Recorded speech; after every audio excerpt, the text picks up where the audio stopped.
Yeah, I pretty much just leaned on my dad. That was Yeah. pretty much all I could do. Um, and then, I mean, that's pretty much all we all did. I mean, I've got two younger brothers and a younger sister. But I mean, it was rough on us. It was rough on him. But I mean, he stepped up as the man of the house and took care of us. I mean, at 13 years old, I tried to do all I could to, help the younger Hmm. siblings out. Yeah. But I mean, all that credit goes to him. He's the reason that we're such a strong family. We stuck together through that. I Yeah. And don't I know. know I always he's, tell myself that everything happens for a reason. It's all part of God's plan. Mhm. And I mean, he'll make something good out of it. That's always what I try to tell myself, no matter, what's happened, whether it's someone died, something huge like that, or even like small things. Yeah. Um, so Yeah. that's what I like to tell myself. Make your escape.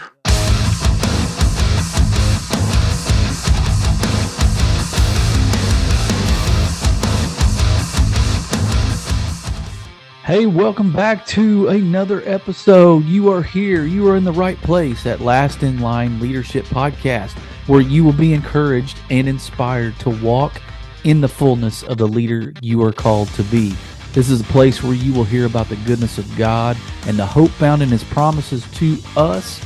My prayer is that you will be empowered as a servant leader from what you hear in this episode of Last in Line Leadership. Hey, I'd like to welcome today to the stage Brody Malone, who is a USA Olympic gymnast who was on the 2020 Summer Olympic team representing the United States. He has been on the national team since 2017.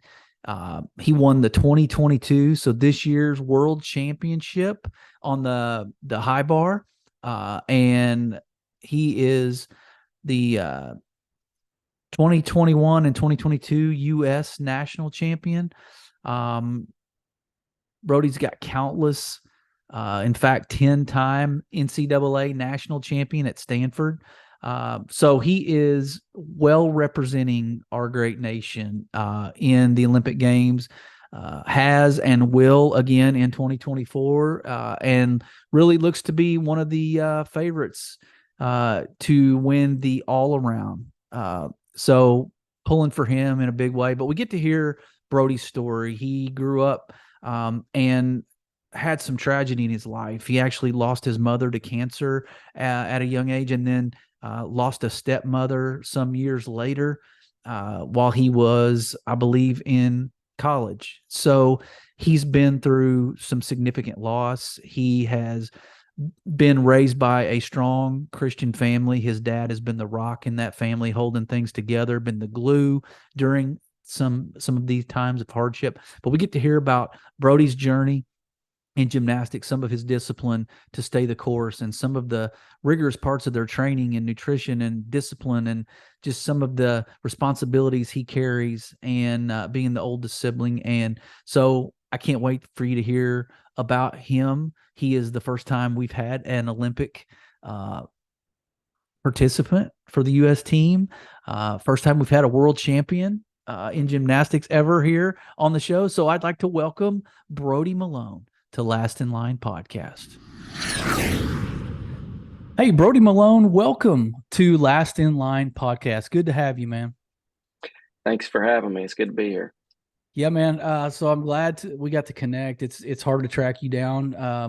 Being a an Olympic gymnast and a most recent like world champion, I guess. Is that accurate? Yes, sir. Multiple national championships. Man, it's awesome to have. I've never had a gymnast and I've never had an Olympian on the podcast. So you're knocking two of those off the list. So All this right. is awesome.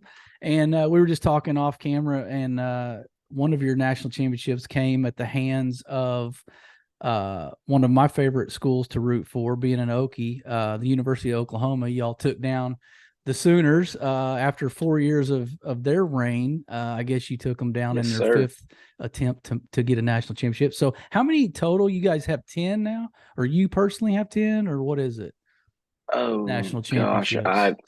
I have no idea. I don't try You to don't count keep them. track of that? I'm No, I don't surprised you keep don't track have of that it. on the back wall back there, like 10-time national champion. No, no, no, no, none of that, none of that.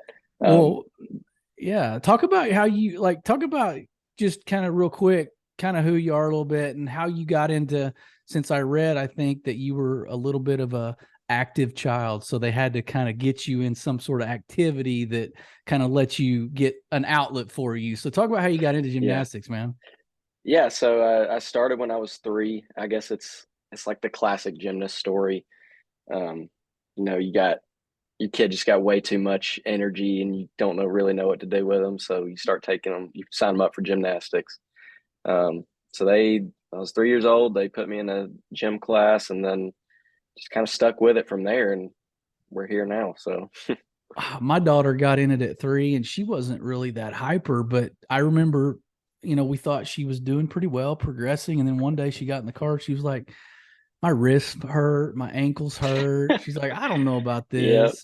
yeah, So I yeah. mean, it'll twist and turn you. But Oh, definitely. how did you, okay, so so that was an outlet for you guys. A lot of kids, they put kids in soccer, just run it off, kid, let's get you Oh, yeah. exhausted so that we can get you home. So when did you realize this was going to be your thing? Like, I mean, everybody's kind of got a thing. When did you realize this would be a gift and something you wanted to pursue long term? Yes, I mean, it's not like I only did gymnastics growing up. I mean, I did all kinds of sports. I did, baseball was a big one. I did basketball and soccer, didn't really, you know, go too far in those. I Yeah, hate running and I'm pretty short, so same. it doesn't really work out for those two sports. But I did love baseball and I ended up playing baseball till I was about 12. Um, and then it got to a time where I was starting to have to go to the gym probably like I was probably going 4 days a week. And I mean, it was either having to skip gym practice or skip baseball practice. So my dad was like, all right, you need to make a decision. Um, and I really don't know why, but I chose gymnastics. I guess that was God having my back right there. Yeah. And so ever since then, I mean, just put all my time and energy into gymnastics and kind of took off from there. So full disclosure, you weren't staying in gymnastics because you met a girl and you wanted to kind of follow her around, and there was a good looking little girl in 7th, 8th grade that was like in gymnastics. You're like, I think I'll pick gymnastics. You just went that way, right? Yes, sir. Yeah, yeah. Yeah. Well, a lot of kids I had a guy on that his story was like, I went into this activity because I really wanted to date this girl, and that's where she was. Oh, it was like he went to college and he was trying to it was like an FCA meeting, and that's how he came to know the Lord, was going to FCA because a girl was there that he liked, and so Really. whatever. Yeah, you'd be surprised what guys do to follow girls around. Um, well, then so you had to make a decision, and then high school comes along, and you're doing, I'm assuming, pretty well. Did it just come natural to you, or did you have to work like extra harder than some of the others, Um, or what? yeah, I mean, I guess a little bit of both. Um, I mean, it kind of came a little natural to me, but I worked my butt off at it. I remembered, um, I switched gyms when I was, God, I might have my dates wrong on this, but I believe I was like 13. Um, I switched gyms, because the gym I was going to dropped their boys program. And so switched gyms and got there and had some great coaches and just worked my butt off every day and kind of took off. Yeah. Well, so you said 4 days a week you were at the gym, or five, or was it like eventually At did it that get to be point, seven? at You know? no, so at that point, I was probably training about 5 days a week once I moved there. Okay. Yeah, so didn't have to worry about baseball anymore. I was Yeah. doing Well, 5 days a week.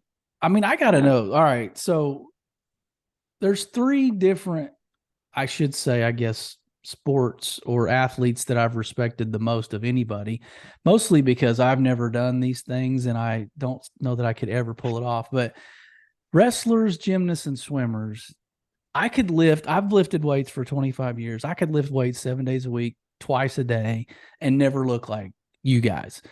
What would surprise us as people look on the outside looking in, kind of about your regimen, your training regimen, your nutrition regimen? Because you guys are like down to a T on minutes of the day. Like, so what would surprise us kind of Yeah. about that regimen? Uh, so for me, I don't do hardly any stuff in a weight room. All of my conditioning comes from my own body weight. So, and I mean, a lot of stuff, I mean, we just get strong by just doing our routines and doing our events. Mm-hmm. So a lot of people will ask me like, oh, like how much do you bench or do you lift weights? I'm like, no, not really. I mean, I just kind of just deal with my own body weight all day long, and that's what gets me in shape. So that people are pretty surprised when I tell them that usually. And that's pretty customary across the board with gymnasts, right? Like not very many of them get in the Yeah. weight room. You don't need the extra like added weight. Is that part of it, or is it for injury protection? Like what is the reason for that? For not getting in the Um, weight room? so I mean, some people will get in the weight room. Um, I mean, for us at Stanford, we have weights twice a week during our preseason, so our fall quarter. Um, but it's not like lifting weights to get big. It's more like therapy oriented, stuff Mm-hmm. like that to like core, just to kind of build stability muscles, stuff like that. Mm-hmm. And then a lot of it, the majority of it, is our ring strength. So we'll use dumbbells to do like to mimic ring positions on rings. So it's not like doing a whole bunch of benching and a whole bunch of squatting. It's more just like get in there, work some stability, work some core, and then get a little bit of ring strength. It's nothing crazy. Yeah. So when people Yeah. ask you how much you can bench, you say not very much, but I can do like 1,000 push-ups in 5 minutes, that kind of thing, or Pretty I can much. do 2,000 pull-ups in like 30 seconds. Yeah, I can imagine that. For the record though, how many pull-ups can you do? And don't say you've never counted them because I don't I believe that. actually I've never tried that. All right, never Or I mind. haven't tried it in a long time. I I'm gonna think the have to last make time it I did up that was as we probably in like middle school. I'm gonna have to make it up as we go then, because I'm thinking you could probably do like 100 pull-ups just like at one time with no Oh, problem. I That's a don't lot. know about all that. I know. All right. So yeah, I won't burn up and derail the talk much more than that right there. But I had to know like how much you guys train and what us as outsiders looking in, like we would think, wow, that they must work 24/7, like in the gym or whatever, but eat Yeah, I perfectly, all mean, that. I practice probably around 25, 26 hours a week. I mean, I'm in the gym between 4 and 6 hours just about every day, 6 days a week now. So it's a little different than when I was back in high school. Um, and then Yeah. yeah, the diet is my biggest struggle for sure. But yeah, I mean, it's a lot of time, and that's like the 25, 26 hours is just in the gym. That's not counting, recovery stuff after going to PT, going to get therapy, massage, stuff like that to keep your body functioning well. Yeah. So it's Yeah. it's a lot for sure. So who were the top couple teams that recruited you out of high school, and why'd you pick Stanford? Okay, so I you can go on 5 official visits um, to colleges. So my 5 were Penn State, Iowa, Stanford, believe it was Air Force next, and then Ohio State. Those were the 5 in order of the trips. So I went to Penn State. That was my first one. Didn't really have any expectations. Didn't really know what it was going to be like. I ended up liking it there, but didn't really mesh super well with the team. And then Iowa was my second one, and I actually loved it there. Iowa was great. The Mm, team was great. I loved the coaches. I got along well with the team. But I was still holding out to see about Stanford. So Stanford was my third trip, and then I remember I was in the airport getting ready to get on the plane. I get a call from the head coach. He's like, "Hey, You getting ready to get on the plane?" I was like, "Yes, sir. Getting ready to board now." And he goes, "Well, I just want to let you know that admissions got back and your application was accepted. You've been admitted." And I was like, "Oh my God." I was just freaking out in the middle of the airport. It was awesome. Wow. But Was that your dream yeah, school though to go to? Like that was the one you really wanted? Was yes, sir. Stanford? That was my top pick for sure. Very cool. Um, yeah, Wow. and then went on the trip, met the team, met the coaches. Coaches were phenomenal. The team was awesome. I got along really well with them. And then, I mean, at That's the end of the awesome. trip, I didn't commit right away. I wanted to take a little bit of time to let everything sink in. Yeah. But I mean, at the end of the day, I was like, well, hey, if I got accepted into Stanford and didn't go, that would be kind of dumb. So I was like, all right, we're pulling the trigger. There you go. And I mean Yeah. that's awesome, dude. What's been kind of the highlight of being on that team in college? Obviously winning the championships because that's your goal every year, but what's been sort of a Mhm. highlight, one of the intangibles that maybe we don't see as the public if we're not watching the gymnastics stuff? Yeah. I mean, just the brotherhood um, between our team. Our team is just super close. Our team chemistry is great. Um, I mean, everyone at Stanford lives on campus for all 4 years, so we're all super close. We Mm. hang out all the time. It's really a family, is what it is, and that's something that I'm super grateful for. Yeah, yeah. And when I think of Stanford, I've always well, growing up, they were always really good at baseball, and I was a baseball Hmm. kid. My whole family's baseball. But then eventually I guess they've been really good at swimming, I think, for a long time, and then gymnastics. So they're good at a lot of sports that the public may Yeah. not know about, right? Oh yeah. We've got, I believe, in the Tokyo Olympics, it was like 52 Olympians were from Stanford, or were current athletes or had already graduated from Stanford, something like that. But I there, forgot Stanford is, volleyball too, right? Volleyball is really good. yeah, all the sports there are really good. Yeah, Um, I mean, men's swimming is pretty good. Women's swimming is really good, though. Baseball is great. yeah. Uh, Water polo, both men's and women's, is great. I mean, Stanford just knows how to do it, I guess, as far as Well, sports go. now that you mention it, I gotta ask because I don't have my years right. I know I don't, but was Christian McCaffrey there when you got there, or had he already Uh, gone? I'm not sure, actually. If I you don't don't know think he who he was. is, you just play I along. know who he is. Okay, I good. know who he is. I don't think so, He though. might I have don't already think I been was there with him. gone when you got I there think he because, was.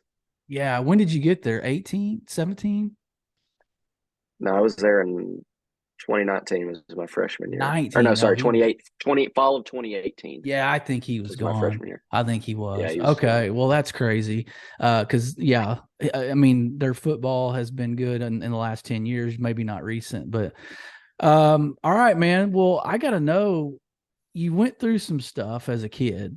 And I don't Hmm. want to gloss over that because given that you were, I don't know, how old were you when your mom passed away from cancer?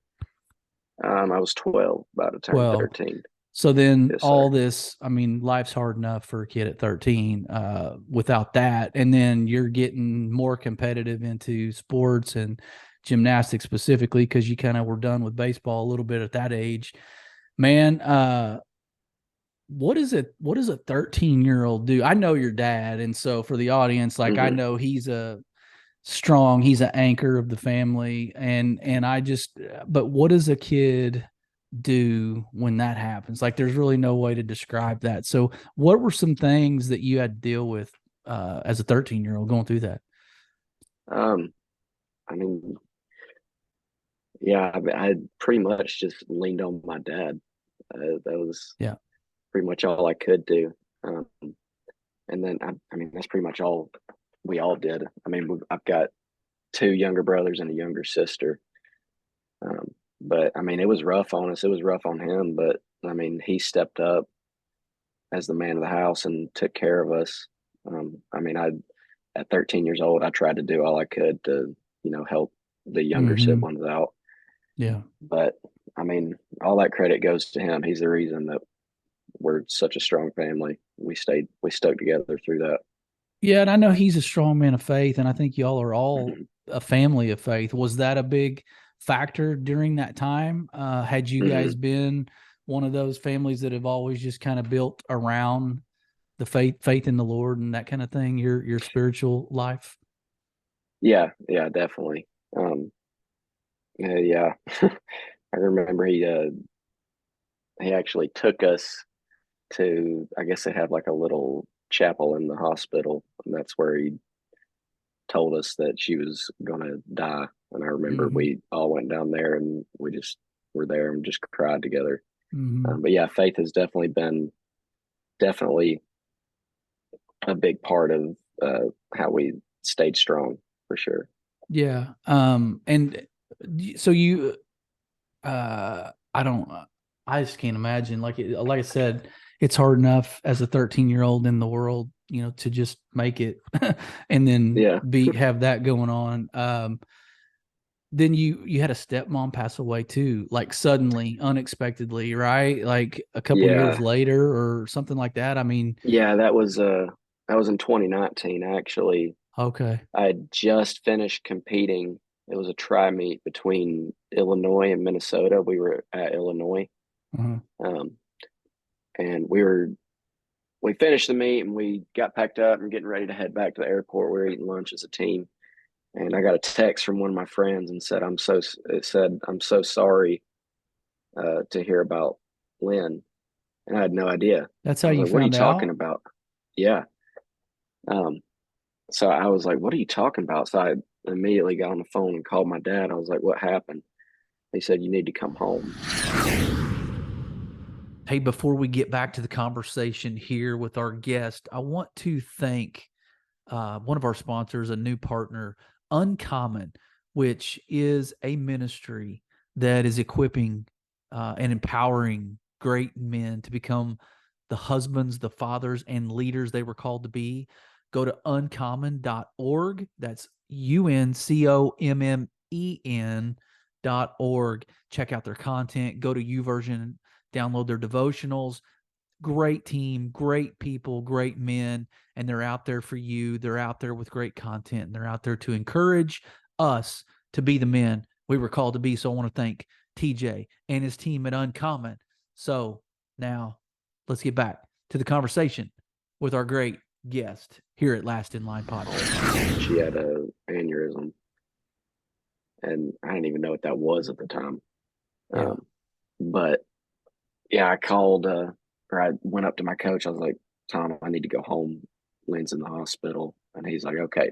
Boom. He got on the phone with our travel lady and got me a flight immediately to go Mm-hmm. home. And I ended up staying home for a week or two. Um, that one was pretty rough too. Um, Especially on the younger ones, my little sister and my smaller brother, just because they were a little older and could understand it a little more. Um, yeah, Yeah. pretty Well, rough.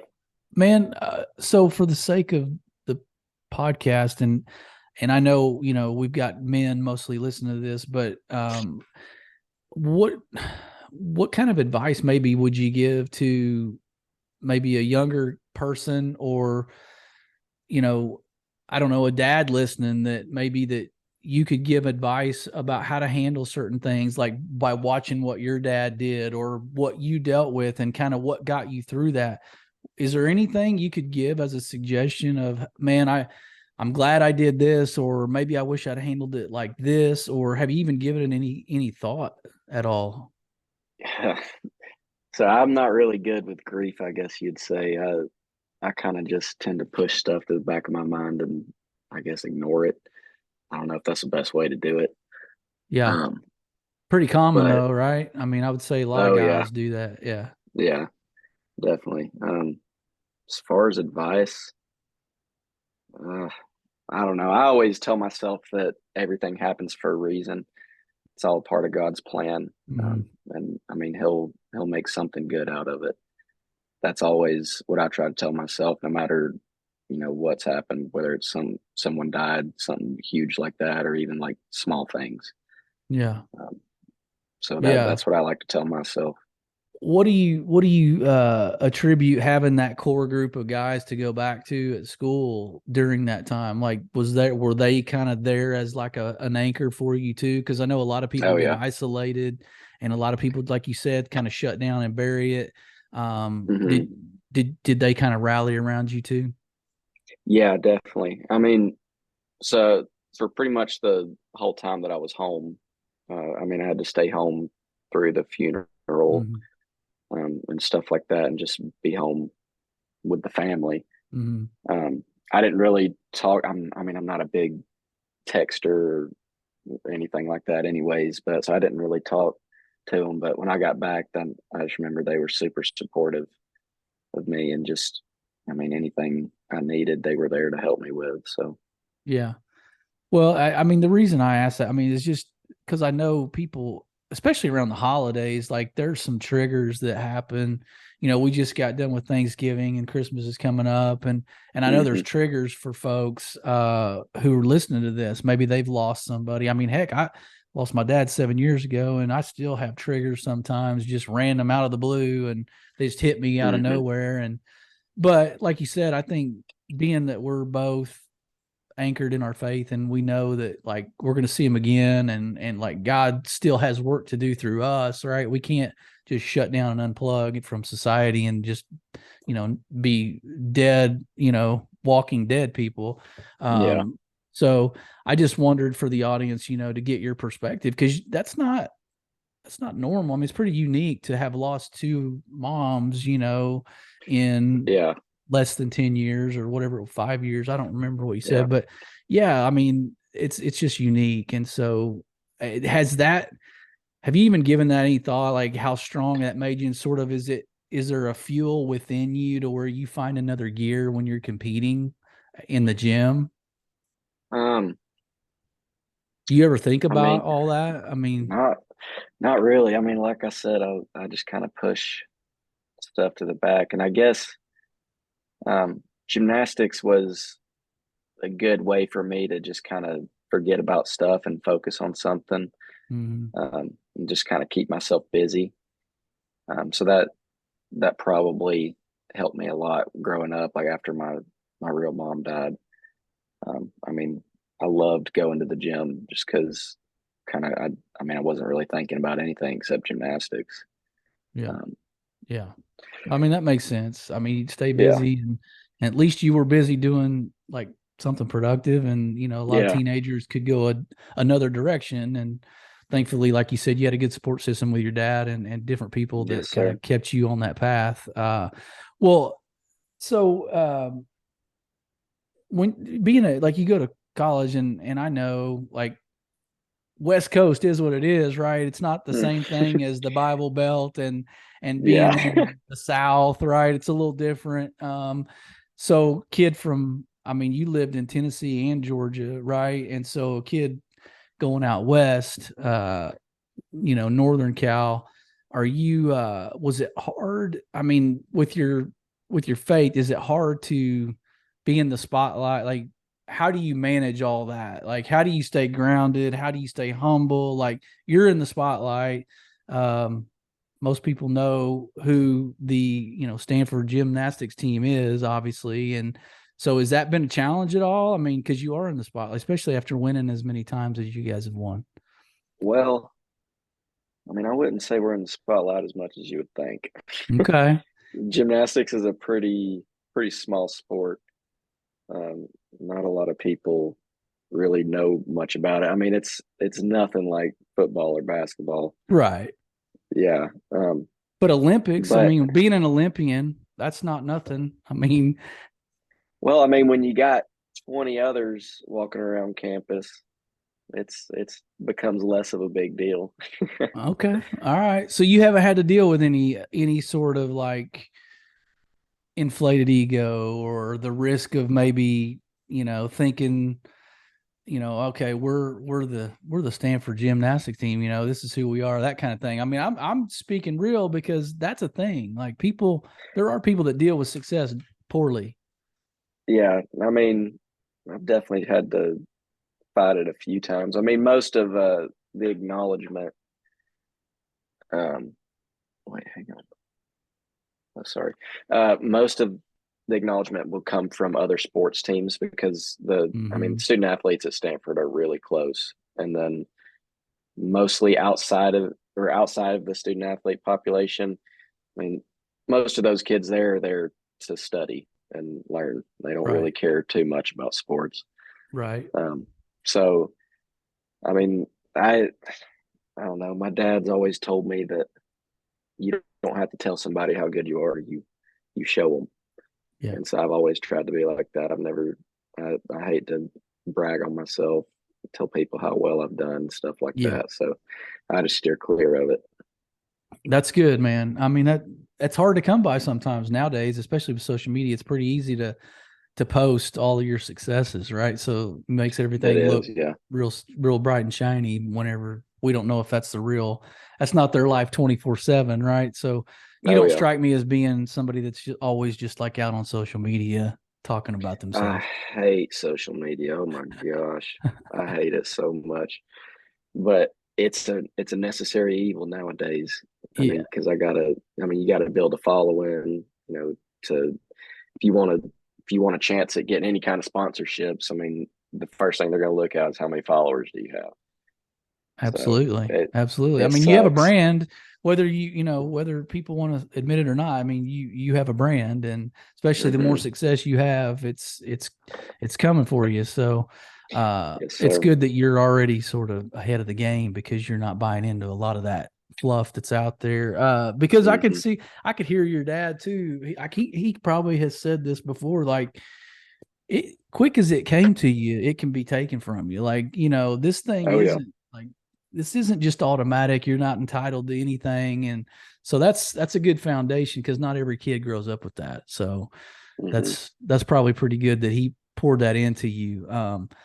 Are you what are your plans like moving forward? Like, do you have kind of a 5-year plan out there?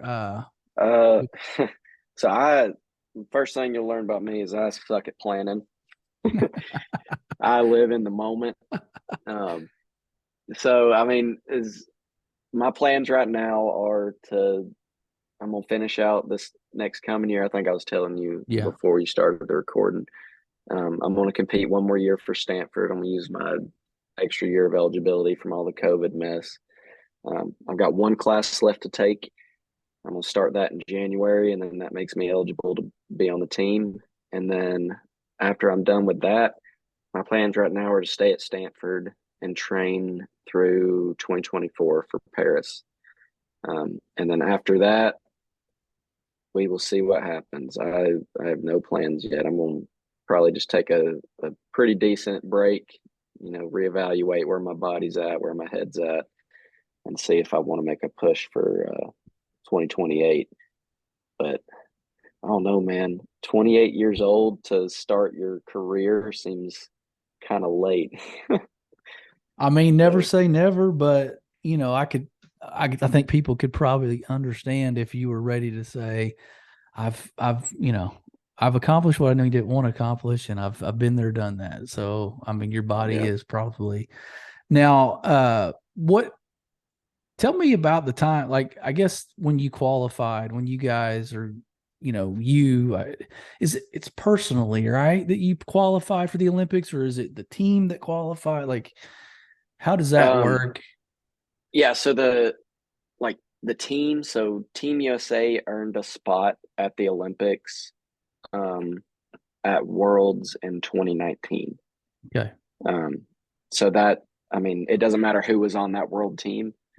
They just earned a spot for Team USA. Yeah. So and then we go through well, obviously, I mean, COVID happened, and so 2020 didn't happen. So they just basically Mm-hmm. pushed everything back a year, Mm-hmm. and then you basically qualify for the team as or individually. So Yeah. there's two competitions that they're looking at. So there's USA Championships, and then there's Olympic trials. Um, and basically, they'll take your scores, and they'll use an algorithm to calculate and spit out the top team scoring Yeah. scenarios. Mm-hmm. Um, and I believe at trials it was like if you were top two in the all around, then you automatically locked your spot to the team. So I placed first in all around, and then um, I believe it was another guy named Yule Moldauer who got second. And so after the competition was done, we knew that we were on the team. And then they took us back to a waiting room and made the committee met and decided who the rest of the team was going to be based off of the scoring scenarios. Yeah. And then that's how they named the rest of the team. That's pretty cool. I mean, so you kind of knew when you were doing well throughout that meet. Is it a meet or is it a tournament? It's a meet. It's a meet. Yes, right. Sir. So as throughout that meet, you kind of knew, hey, I'm doing pretty good. So I think my chances are really good at making the Olympic team. Did you kind of know going in, or did you know as it progressed and the better you did throughout that? I mean, as it progressed, after the first day of Olympic trials, I ended up in first place. And then, I mean, this is something you never want to think as an athlete, but I was just kind of thinking in my head, I mean, all I got to do is not screw up, and then I'm going to the Olympics. And I'm usually good about not thinking like that, but I don't know. It was kind of getting in my head. Yeah. But so the second day we started on P bars, had a decent routine, and then went to high bar, and I hit my high bar routine really well. And after that, I was like, okay, there's no way they can keep me off of the team now, even if I don't end up in the top two all around. And that was what you just won the world championship in? Was yes, the high sir. bar just recently? Yeah. Okay. Yes, sir. Awesome. Yeah. Team USA is a little weak on high bar, so we can't afford to not have a big score. So once I hit that routine, I was like, yeah, they can't really keep me off. But cool. I mean, I still had 4 more events to go, so yeah, I mean, I had to focus back in and make sure I finished strong. But yeah, well, so what do you? Is that going to be your event in Paris? Is that going to be kind of where your expectations are the highest, or at the high bar, or are you all around? You think you get a shot at all around? I mean, you're supposed to say yes. I have a shot. Yes, definitely say. I mean, I've got a lot of work to do to get up there. I ended up 4th in the all around at Worlds, so I was right off the podium by about 0.3, which is like one bad landing. So if I would have stuck one more thing or stuck a dismount, I would have been on the podium. Yeah. Which is annoying, but it is what it is. But you're right there. I mean, that's a good thing. I mean, if you'd have finished first, you'd have been like, oh man, I just gotta how am I gonna stay at first? But at least exactly. Now I know I got just tiny adjustments and you're there. Yeah. Well, the thing about it is Russia was not there because they're banned from competing right now because of all the stuff that's going on. So Russia's got some really good all arounders, so I got to kind of factor them into it. I mean, I got a lot of work to do because they'll be there in 24 for sure, right? Yeah. Probably. Yes, sir. Well, that's awesome. I mean, dude, I don't know that I'll have another Olympian on the podcast. Like, who knows? I mean, I don't know, but it's pretty cool. And I know, I guess if you are one, it doesn't maybe seem as glamorous or as cool now that it's not new anymore to you, but I think it's pretty cool. Like, you're representing our country and on the biggest stage, and so I think never downplay that. I mean, you can be humble, but still acknowledge it for that's a huge accomplishment, and not everybody gets to say that. Yes, sir. Yeah. Well, do you have any parting words before I let you go for the audience? I mean, we got Christian men listening to this, and how old are you right now? I'm 22. Okay, 22. So you're probably on the the younger side of the range of guys that listen to this. But dude, I know people really highly respect what you're doing. A lot of my listeners know your dad and respect the heck out of him. So, man, do you have anything that you would say to maybe the next generation, kids that are in college or coming out and transitioning and in relation to just leadership in their faith and trying to stay the course, because a lot of kids go away from their faith when they go to college. Mm-hmm. So do you have anything to say to maybe that younger generation? Yeah, read your Bibles. That has honestly been one of my biggest struggles, is getting in a routine of just getting in the Word.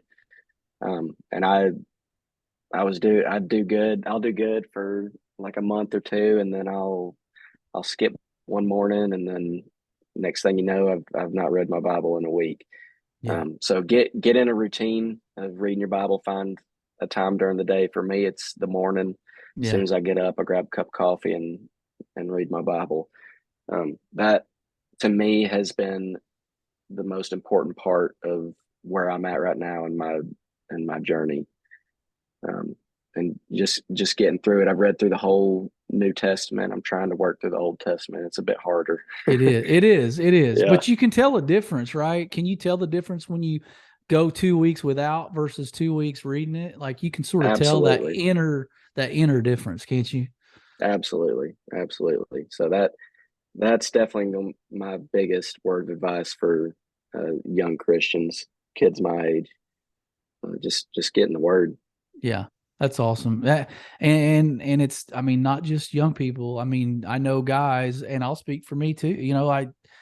You get out of a little bit off track, right? You maybe hit that snooze a couple times, and then eventually you look up and it's been 2 weeks, you're hitting the snooze, right? And so I Yeah. think that it's not just young people, like us old guys have to stay disciplined too. That's one thing that you don't ever really reach the pinnacle of, like, being perfect Oh at. yeah. Like, guys are gonna forget or just be tired and not do it. For me to do it at the end of the day, it ain't happening most likely. So I got to do Hmm. it at the beginning, and it's better anyway Yes, because sir. my day starts out. Well, man, I appreciate you coming on here. It's been good to get to know you. Your dad talks highly about all of you, and he's very proud of the people that you guys have become, and he is a big part of that, because I know Yes, him, and sir. anybody that knows him would say he is a man to be respected, and he's a solid anchor for you guys, because you guys really are the center of his universe. And so I think it's awesome to see the fruit from what he's done, and the foundation Yes, sir. he's laid. So thank you, audience. You've gotten to hear from an Olympian, a world champion. So with that, he's been Brody Malone. We've been Last in Line. Be blessed. Make your escape.